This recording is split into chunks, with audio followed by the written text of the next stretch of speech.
Magandang buhay mga ka-ekonomista! Sa lahat ng mag-aaral ng grade 9, ako ang inyong guro sa economics, Febelines Reyes mula sa Luna General Comprehensive High School.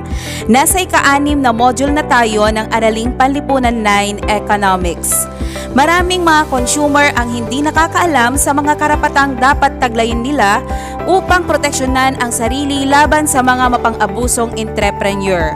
Pagkatapos mapag-aralan ang paksa sa module na ito, ang mga mag-aaral ay inaasahang na ipagtatanggol ang mga karapatan at nagagampanan ang mga tungkulin bilang isang mamimili. Balikan natin ang nakaraan nating tinalakay tungkol sa mga salik na nakakaapekto sa pagkonsumo ng isang tao.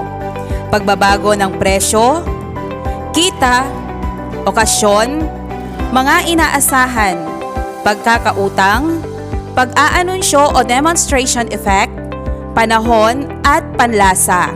Maaari ding maging dahilan ng pagkonsumo ang mga sumusunod na mga pag-uugali ng consumer sa pamimili.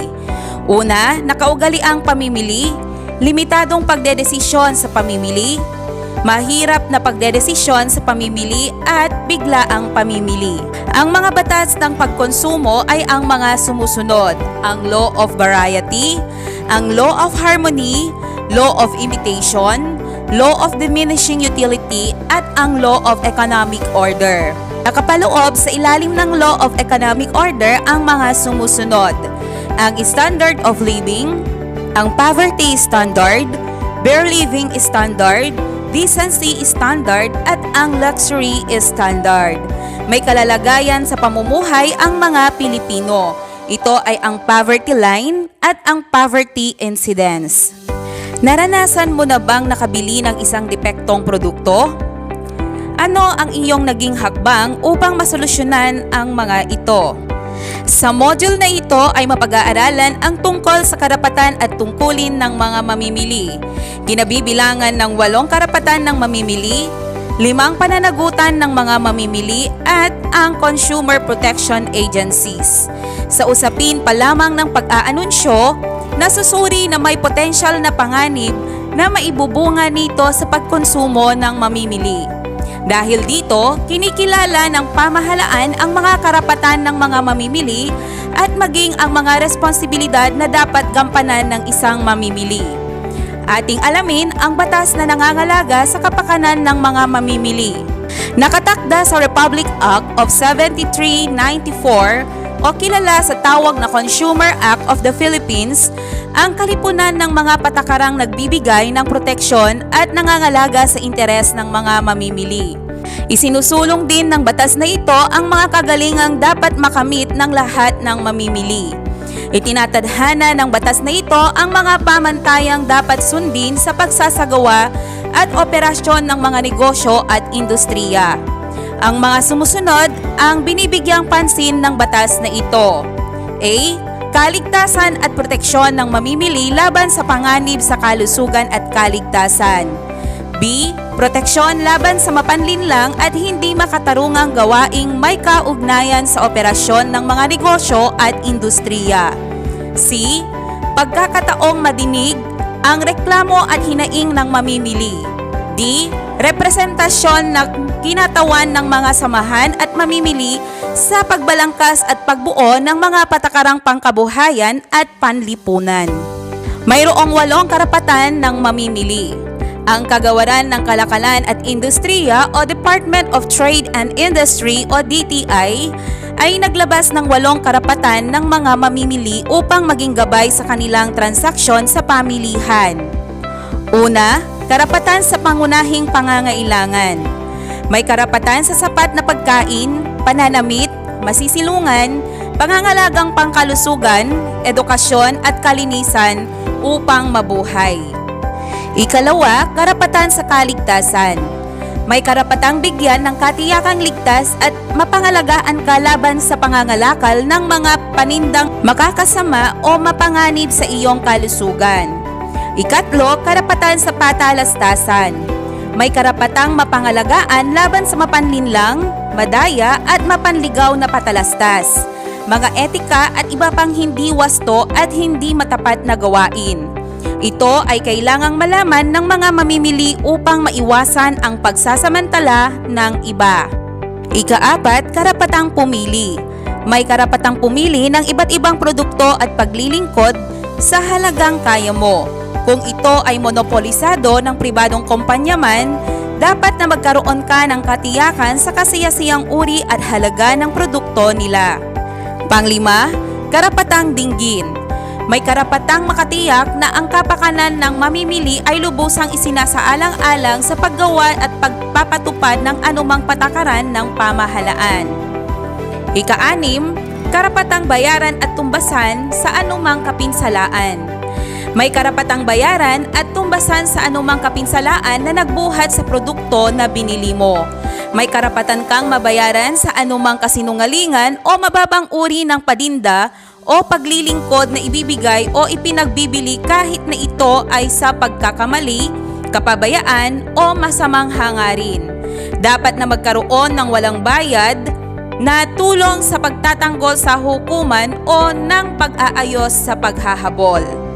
Pampito, karapatan sa pagtuturo tungkol sa pagiging matalinong mamimili. May karapatan sa consumer education.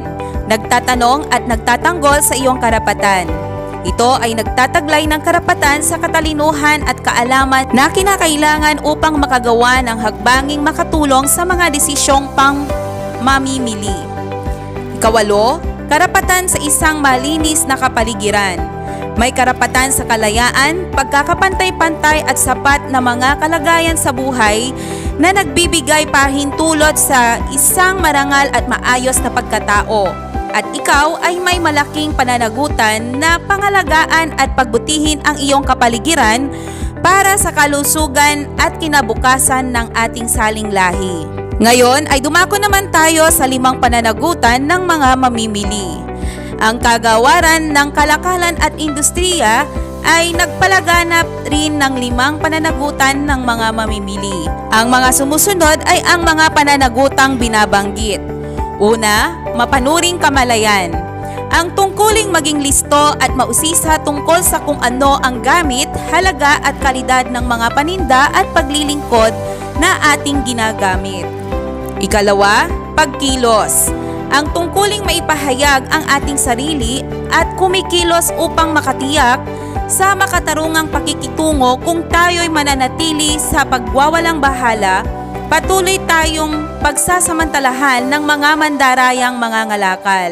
Pangatlo, pagmamalasakit na panlipunan. Ang tungkulin na alamin kung ano ang ibubunga ng ating pagkonsumo ng mga kalakal at serbisyo sa ibang mamamayan, lalo na ang pangkat ng maliliit o walang kapangyarihang, maging ito ay sa lokal, pambansa o pandaigdigan na komunidad. Ika-4, kamalayan sa kapaligiran.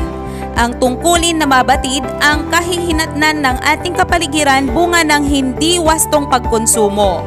Kailangang pangalagaan natin ang ating likas na kayamanan para sa ating kinabukasan. Panglima, pagkakaisa.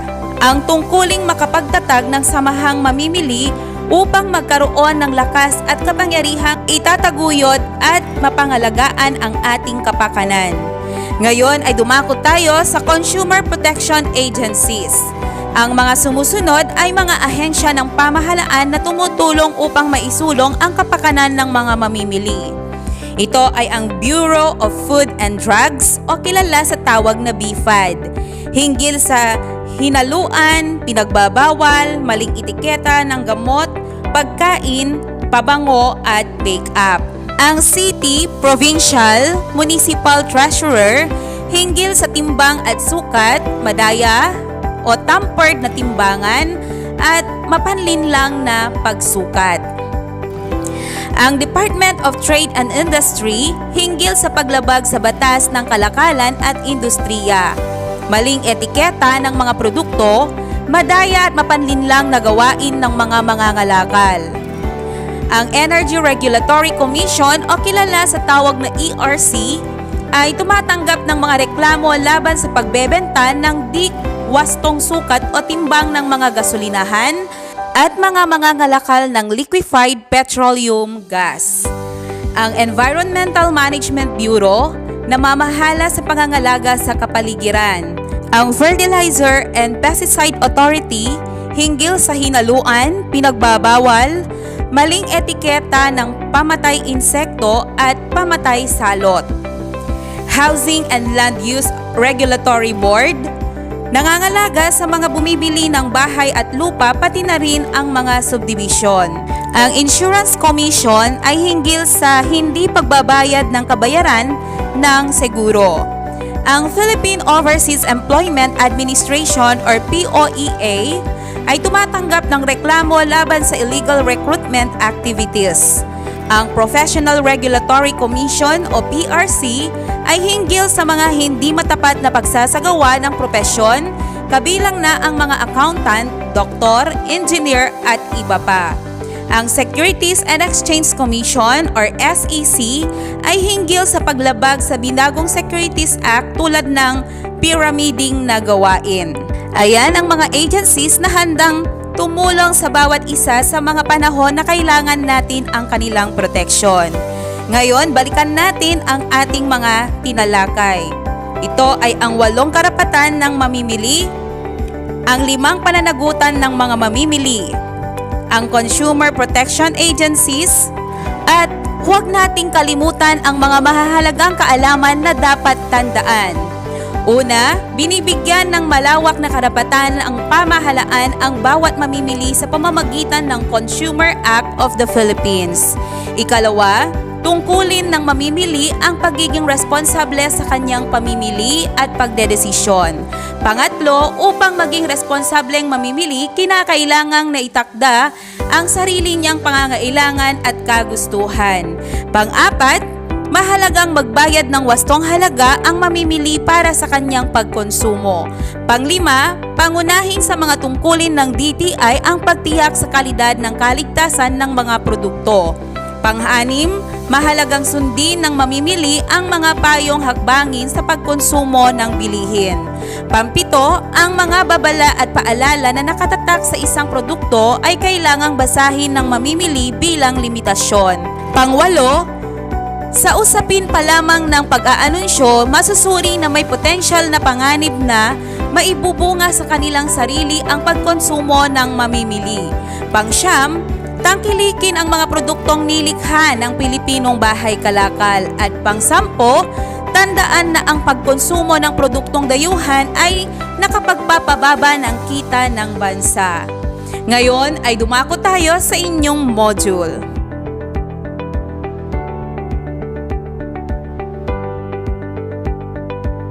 Maraming salamat sa inyong pagtunghay sa kabuuan ng Module 6 ng Agham Panlipunan 9 Economics. Congratulations po sa lahat at natapos natin ang ating unang quarter na mga aralin. Hanggang sa muli, ako si Teacher Feb na nagsasabing laging mag-ingat sa pagdedesisyon upang hindi makompromiso ang inyong proteksyon. Paalam!